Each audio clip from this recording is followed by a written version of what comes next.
Hello and welcome to the Module 3 briefing. In Module 3, we look at the architecture of enterprise systems. It's at this point where we start looking at things in a bit more detail than we have previously. In effect, it's much like peeling the onion, and that's a good analogy because onions have layers. Also, enterprise resource planning systems have layers, and you can see those layers as you start to examine enterprise systems or enterprise resource planning systems architecture in more detail. In some ways, it's kind of reminiscent either of an onion or maybe a layer cake. That you may see parts of a system when you interact with it, but there are other parts beneath what you interact with that supports what you're doing, be it a transaction, data entry, or generation of a report, or whatever. Why is it important you understand architecture? As managers, you need to know what's going on beneath the surface, at least have a general understanding of that. Also, architectural choices are important because your company is going to change over time. It could grow, it could offer new products and services, and you don't want bottlenecks introduced by implementing systems that have too many constraints. Maybe you can't add to it. Maybe it doesn't support multiple locations very easily. Maybe there's certain things you would like to do, but you really can't because you're limited by the system. So paying attention to the architecture could really make or break you. So let's have a look at a little more detail here, what's covered in Chapter 3. So once they're integrated and implemented, they're the cornerstone of the organization. As Bill Gates mentioned in his book, Business at the Speed of Thought, it's like the company nervous system. But in addition to thinking of it in terms of integrating systems, you can also think of it as the architecture of your business processes. Because when you get things done in a business, you're going to interact with that system, and you're going to have to follow the way the system organizes these processes. Think of the enterprise resource planning system as not just an integrated system, but a bundle of processes. Why should you study the architecture? I mentioned one reason: you don't want bottlenecks constraining your growth or change in the future. But it also helps you have a plan. You can budget for the future, and you could think about features you may want to add over time. There's different ways to look at the components of the architecture, from functional level to system level. Functional describes modules that support aspects of the business, like accounting or HR. But on the other hand, you can look at it from the system point of view. What are the physical components? The hardware, the software, how do all the pieces interact with each other? Here's an example of an architecture model. You see modules, sales management, accounts payable, human resources, etc. Underneath that functional view is the network, the database, software, and hardware. This is a very high-level view. Okay, so the ERP system provides support for your business function. That's a given. And different vendors also supply ERP systems. And to different degrees, different vendors may be stronger at some modules than others. And you have to think about that when implementing it.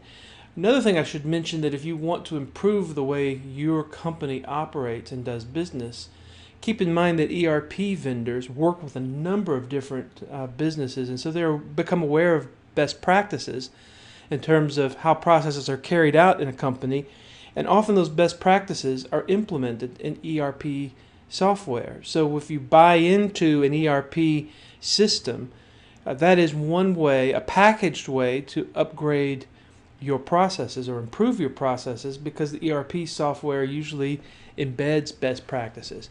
But keep in mind, though, that those best practices, even though they may be best, they may be different from what you're doing now, and there's going to be a learning curve to adopt them. Here's a different example, Figure 3.2, typical ERP modules, from logistics to master scheduling, bills of material, shop floor control. It's all integrated, so all the data can be shared, as we mentioned before. Here's ERP modules from different vendors. Here's SAP, Oracle, PeopleSoft, Microsoft Dynamics. Notice that the modules are bundled in different ways and emphasize different aspects of the business, slightly different. Okay, and it continues. You can review this in your text. Okay, so remember, architectures are organized in layers or tiers. And the most prevalent three-layer architecture is web servers, application servers, and database servers. The web server is what supports the human interface. The humans that interact with the system are typically going to interact with it using the web browser. But the web browser has to go somewhere, so the web server is what provides the web functionality, and then behind the web server talks to other parts of the system, but it presents to the end user the ability to use the web browser in order to interact with applications. So behind that web server is the application server. Then behind the application servers are database servers where data is stored and retrieved and presented to different applications. Okay, so it generalizes functional layers. Now, why is web-based so important? Well, everyone has a browser on their desktop. So the extent to which you use browsers, everyone knows how to do it, everyone has it. So it's a really easy universal interface, and you can connect to both internet as well as intranet. There's also something interesting about the browser in that it supports something called JVM, the Java Virtual Machine. Java is written in such a way, or the code is engineered in such a way that it's designed to run on multiple platforms, and it does that by, instead of running directly on the hardware, the code itself runs in virtual hardware or virtual machine inside the web browser. So this is a nice way to run applications and like mobile devices, desktops, laptops. As long as you're using the web browser has the Java Virtual Machine built into it, so you can run and access many different applications using the web browser. And that way you can present applications to multiple different devices, even though those devices may have different hardware associated with it. Here's another example of the architecture. Notice at the very bottom you have hardware layer, then the relational database layer. The hardware is either the laptop, processor, memory, drives, displays, the physical hardware that end users with which they interact. The relational database, where you store the data and how individual data is linked to other data so it could be easily retrieved. And then the database access layer, means for accessing the database. And then applications interact with data, so the applications is next. Then there's report writing. The Java machine layer is that functionality that's built into every web browser. Okay, and that allows end users or clients, customers, partners, employees to use a web browser. The web browser works with this Java virtual machine, and it's able to draw on other resources inside the ERP system. That's typically how it works. All right, you need a high availability network for a fully functioning system. Chances are you're going to have operations that are separated around the globe. Even if you don't, you may have in one region, or you may have multiple facilities. In each case, all the pieces of the business need to be able to talk to each other well. All right, there's also tiers, the tiered view of architecture. The web tier, the application tier, and the data tier. Now, another thing to think about, why look at ERP in terms of tiers or in terms of logical or physical methods? Well, these are ways to visualize the components of the system or different aspects of the system, so you can consider how to enhance or develop each or grow each, or also when you're troubleshooting problems or you have difficulty with processes in your business, and you may want to analyze what's going wrong. If you understand the system in terms of functional units, or in terms of tiers, or in terms of hardware, software, or web application data, you can hone in on where the problem is in order to deal with it. Okay, so again, one way to look at this is through the web application and data tier. We've talked about the benefits of the web-based approach. Presentation layer, that's the layer that interacts with end users, which interacts with the application layer and then the data layer. Okay, web services architecture is often described as a fourth tier, where the web tier is split into web services and the web browser tier. Again, you can read this in more detail, but this is just a way to visualize how all the pieces come together. Here's an example of PeopleSoft's server-centric internet architecture. You see in the middle Jolt and Tuxedo. Tuxedo is an Oracle method for, it's a Unix-based. Tuxedo stands for, I believe, like Unix-based extended something. Anyway, you can look up the term for Tuxedo, but is the methodology by which you interact with or communicate with different Oracle applications. And Jolt is the Java interface that extends Tuxedo to make it accessible by a web browser. And you see the Java-enabled web server, and the web browser is communicating with the Java-enabled web server, and then that uses Jolt to talk to Oracle's Tuxedo. And then all of the applications within the Oracle PeopleSoft architecture can either query a database using the query language, SQL, or it can do directory lookups using LDAP.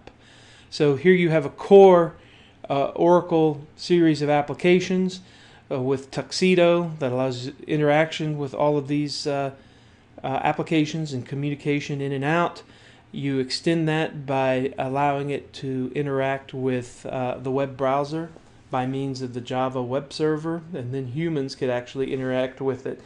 What's nice about this is everyone can interact with the ERP system in the same way through the web browser. So this is a very powerful, extendable technology. Anywhere you have a computer that connects to internet, and you've got a browser, you can talk to your system. Okay, benefits: large numbers can have access to the applications over the web. I mentioned that. Drawbacks: security could be a problem. And server-centric is slower, especially when you've got people all over the world trying to communicate at the same time, for example. Service-oriented architectures is a way to organize your ERP system, and especially if you've built up your ERP system with legacy applications. This is known as an object-oriented methodology, where if you have different applications, different infrastructure associated with these applications, if you could structure your architecture so you do not have to integrate different applications and their associated hardware, but rather they communicate by sending messages back and forth. You see this third bullet: allow message interaction between any service consumer and service provider. That is a typical object-oriented methodology. It's called object-oriented because the interfaces send messages back and forth to each other, whereas each entity doesn't have to know what's going on behind it. And a typical example of this is when you look at your watch, you see what time it is, and you don't have to know anything about what's going on inside the watch. You only see the display of the time. Okay, it's a software development model based on contract between a consumer, client, and a provider that gives the description, the input and output, the precondition environment state, post-condition environment state, error handling. So you're just focused at inputs and outputs between two elements in your system. And here's the example. And neither of them have to know what's going on inside the other box. They just need to talk to each other. Okay, and you could read through the benefits, the upside and downside of the service-oriented architecture. It's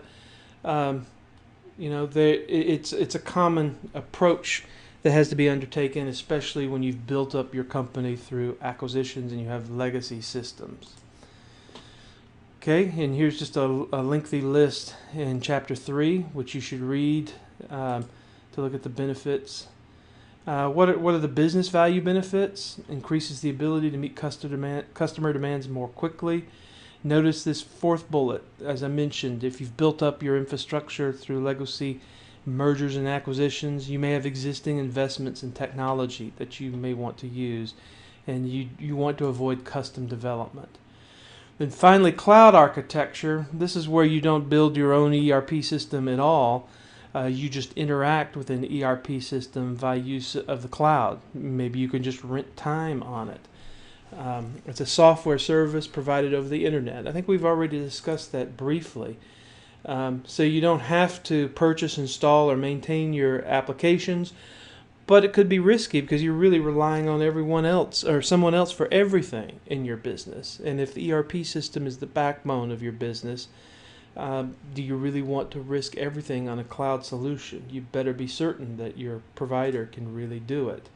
Okay, so there's benefits, there's costs, there's scalability. You don't have to maintain the software or hardware. I mean, that's great, but you also may have data security. Someone else has your data. Could be a conflict of interest. Not suited for all highly competitive industries like biotech, where you're worried about intellectual property. Okay, so this is an overview of some of the types of ERP architecture and really different ways of thinking about the layers associated with ERP architecture. If you step back at the 10,000 foot level, there's a part of the architecture that interacts with the end user, and increasingly that's web interfaces. But if you have a web interface, you're going to have a service that supports that interface.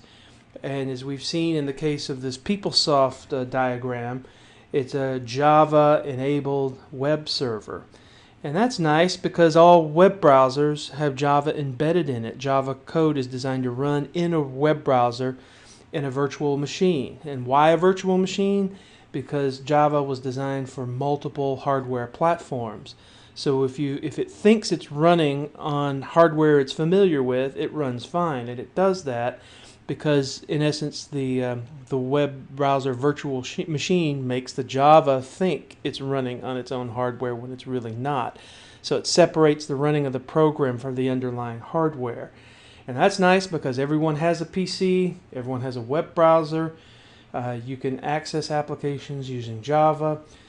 You can use the web interface, and you have servers that interact with the core ERP system that was originally designed in a different way. In the case of Oracle, you saw that it was using Tuxedo as the method of managing these applications. There's benefits of doing it that way because everyone can access it. High-speed internet accessibility is pretty common these days, but you may also have security issues and may also be a little slower. Or you could just go beyond this and use a cloud solution if you like.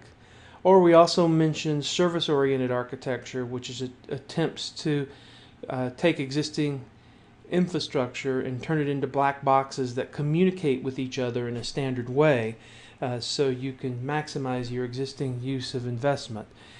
Each type of architecture has its strengths, weaknesses, has its pros and cons. I expect you to read through it and at least familiarize yourself with the issues that are associated with ERP architecture. You make a good decision, it serves your career well, and vice versa for making a bad one. So that's the quick highlights for Chapter 3, Module 3. So I'll see you in the discussion threads this week.